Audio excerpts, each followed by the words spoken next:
Hello दोस्तों, तो स्वागत है आप सभी का मेरे यूट्यूब चैनल में। आज हम लोग जो इंग्लिश का नाम है पार्ट्स ऑफ स्पीच।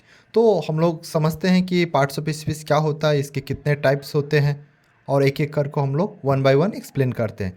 तो सबसे पहले आपको हम लोग समझा रहे हैं कि पार्ट्स ऑफ स्पीच का मतलब क्या होता है। देखिए दोस्तों, इंग्लिश ग्रामर में जितने सारे वर्ड्स होते हैं उनको हम लोग उनके रोल, उनके फंक्शन के बेसिस पर 8 क्लासेस में कैटेगराइज करते हैं और प्रत्येक कैटेगरी को हम लोग पार्ट्स ऑफ स्पीच के अंदर में रखते हैं। तो सबसे पहले पार्ट्स ऑफ स्पीच का मीनिंग लिखते हैं। All the words of English grammar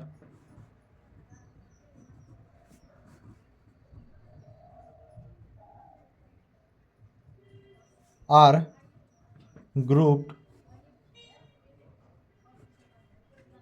into 8 classes on their role and function. Each classes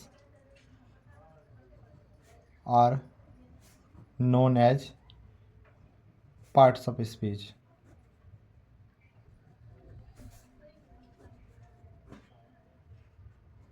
तो इस पार्ट्स ऑफ स्पीच के अंदर आपके 8 क्लासेस आते हैं। तो एक एक क्लासेस को हम लोग वन बाय वन एक्सप्लेन करेंगे।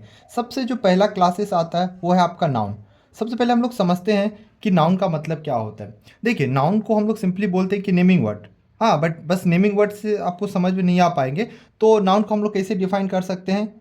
It is a name of place, person, things और एन आइडिया। तो नाउन क्या होते हैं? नाउन जो होते हैं नेम ऑफ प्लेस, किसी प्लेस का नाम हो सकता है, कोई पर्सन का नाम हो सकता है, कोई थिंग्स का नाम हो सकता है और एन आइडिया हो सकता है। चलिए एग्जांपल के द्वारा समझते हैं। सबसे पहले प्लेस के बारे में बात करते हैं। प्लेस के तौर पे आप एग्जांपल ले लीजिए, सपोज कीजिए कोलकाता। हाँ, कोलकाता एक जो है आप प्लेस का नाम है, तो इसको हम लोग नाउन बोल सकते हैं। पर्सन मान लीजिए राम ले लेते हैं, तो राम आपका क्या हो गया? नाउन हो गया। थिंग्स मान लीजिए एक टेबल ले लेते हैं, ये भी आपका नाउन हो गया। और आइडिया, आइडिया के अंदर में आप क्या ले सकते हो? जैसे मान लीजिए एंगर ले लीजिए, उसके बाद आपका ऑनेस्टी ले लीजिए।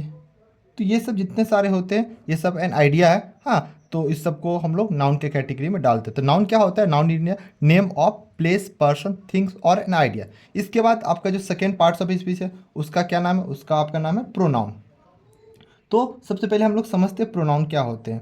तो pronoun is a word used instead of noun. Noun के बदले जो वर्ड यूज होते हैं उनको हम लोग प्रोनाउन बोलते हैं। तो हम लोग इसको लिख सकते हैं, it is a word used in place of a noun. Noun की जगह पे यूज होते हैं, इन प्लेस ऑफ नाउन। क्यों यूज होते हैं? नाउन के रेपिटेशन को रोकने के लिए। एक ही वर्ड को हम लोग बार बार बोलेंगे तो अच्छा नहीं लगता है, तो उस वर्ड को रेपिटेशन को, मतलब उस नाउन के रेपिटेशन को रोकने के लिए हम लोग प्रोनाउन का यूज करते हैं। तो प्रोनाउन क्या होता है? It is a word use in place of a noun. हाँ, नाउन के जगह पे जो वर्ड यूज होता है उनको प्रोनाउन बोलते हैं। क्यों यूज किया जाता है?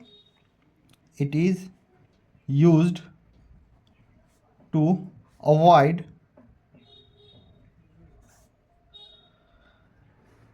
repetition of noun.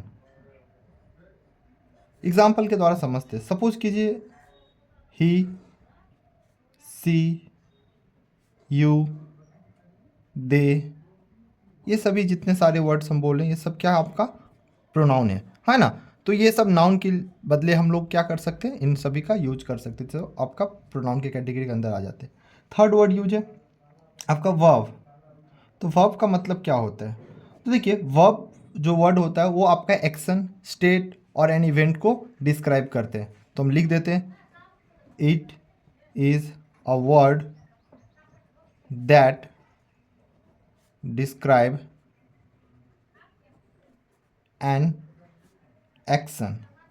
एक्शन को डिस्क्राइब कर सकते हैं, स्टेट को डिस्क्राइब कर सकते हैं या फिर किसी इवेंट को डिस्क्राइब कर सकते हैं, उनको हम लोग वर्ब बोलते हैं। हाँ, जब वर्ब चैप्टर पढ़ेंगे तो डिटेल्स में समझेंगे। एग्जाम्पल के तौर पे सपोज कीजिए मेट, है ना, कम, गो, ये सब वर्ड, जितने सारे वर्ड हम लिख रहे हैं ये सब क्या है, आपके वर्ब के कैटेगरी के अंदर में आ जाते हैं। नेक्स्ट आपका 4th नंबर है एडजेक्टिव। तो एडजेक्टिव का मतलब हम लोग समझते हैं कि एडजेक्टिव क्या होते हैं। देखिए दोस्तों, एडजेक्टिव जो होते हैं वो वर्ड्स जो नाउन और प्रोनाउन को क्वालिफाई करते हैं, है ना, नाउन और प्रोनाउन का विशेषता बतलाते हैं, उन्हीं को हम लोग एडजेक्टिव या हिंदी में विशेषण बोलते हैं। तो क्या बोल सकते हैं, it is a word that qualify, या डिस्क्राइब भी बोल सकते हो आप लोग, क्वालिफाई या फिर डिस्क्राइब किसको, नाउन और प्रोनाउन। नाउन और प्रोनाउन को जो वर्ड डिस्क्राइब या फिर क्वालिफाई करते हैं उनको हम लोग एडजेक्टिव बोलते हैं। बेसिकली एडजेक्टिव जो होते हैं नाउन और प्रोनाउन के पहले ही यूज होते हैं। एग्जाम्पल के तौर पे सपोज कीजिए लिखते हैं क्रूअल किंग, तो हम यहाँ पे किंग को क्वालिफाई करें, किंग क्या आपका नाउन है, नाउन के पहले वर्ड क्या हो रहा है, क्रूअल ही हो, ये आपका एडजेक्टिव है। दूसरा एक और वर्ड लेते ब्रेव सोल्जर, तो जो सोल्जर है आपका क्या है, नाउन है, इसके पहले हम लोग क्या वर्ड यूज करें, ब्रेव, तो ये क्या हो गया आपका एडजेक्टिव। तो नाउन और प्रोनाउन के पहले जो वर्ड यूज़ किए जाते हैं जो उसको क्वालिफाई करते हैं, नाउन और प्रोनाउन को उनको डिस्क्राइब करते हैं, उन्हीं को हम लोग क्या बोलते हैं, एडजेक्टिव। बाकी के जितने सारे और 4 आपका पार्ट्स ऑफ स्पीच है उसको अगले वीडियो में समझते हैं। Okay, thank you.